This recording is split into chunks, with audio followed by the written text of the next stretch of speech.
Hi guys, so a lot of information coming out recently when it comes to the UK trade deal seems to emanate from Number 10 or its supporters in the media. The farmers have weighed in, it seems, and said that this will be an absolute disaster. But considering that they have zero influence in London, they will just have to sit by and hope for the best. That is all they have left. Hope.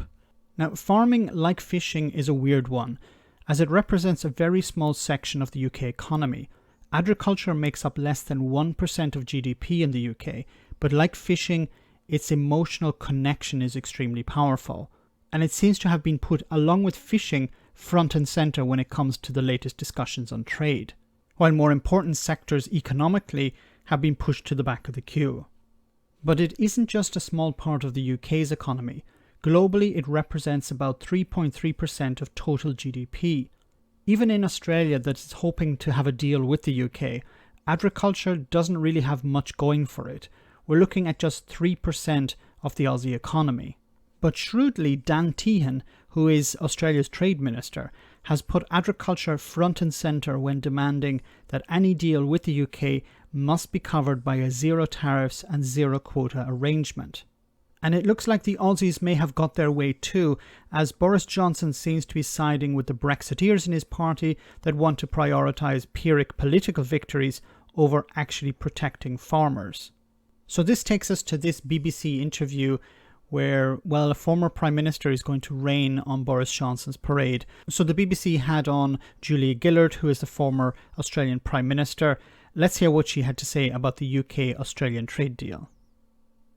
It seems to me that it's doing everybody's heads in, all this detail. Look, if I'd been a citizen of the United Kingdom, I would have voted to remain, but you are where you are and you need to work your way through it. A lot gets talked about in terms of trade deals with other countries. Of course, there is the prospect of a trade deal with Australia, and, you know, we're always open to trade deals. We're a great trading nation. But I do worry that people are starting to imagine that trade deal with Australia is somehow a substitute for being on the doorstep of a market with 500 million people. It's not. And in terms of the size of our current trading relationship, you know, our list in terms of biggest two-way trade, China, Japan, US, Korea, India, New Zealand, Singapore, the UK. So if a trade deal boosts that a bit, fabulous, but it's not going to be a huge economic bonanza given the EU trade issues that will come out of Brexit, subject to how it's handled.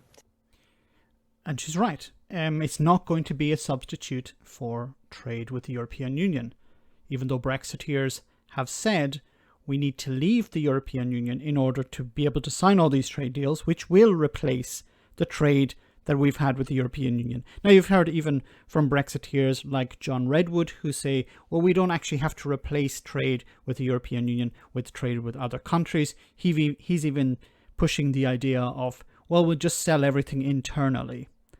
So you have the Brexiteers on one side who say we're able to replace the trade with the European Union with countries like Australia at the other side of the world, or we're going to be able to replace the trade we've lost with the European Union by selling internally. None of these make economic sense. But as I said before, this is about presenting Brexit victories, something that the public think is a victory, a benefit, when in reality it isn't. Let me know in the comment section, guys, what you think. As always, your comments are greatly appreciated. Thanks a lot. I want to say a big thank you to all of my patrons. You ensure that this channel continues to exist. I'm eternally grateful for all of your support. If you join Patreon, you will receive instant access to our Discord server, where we have both audio and video chats. You can chat with me and other patrons, where we discuss important and non-important issues. Becoming a patron per month costs about the same as a large coffee. So why not check it out?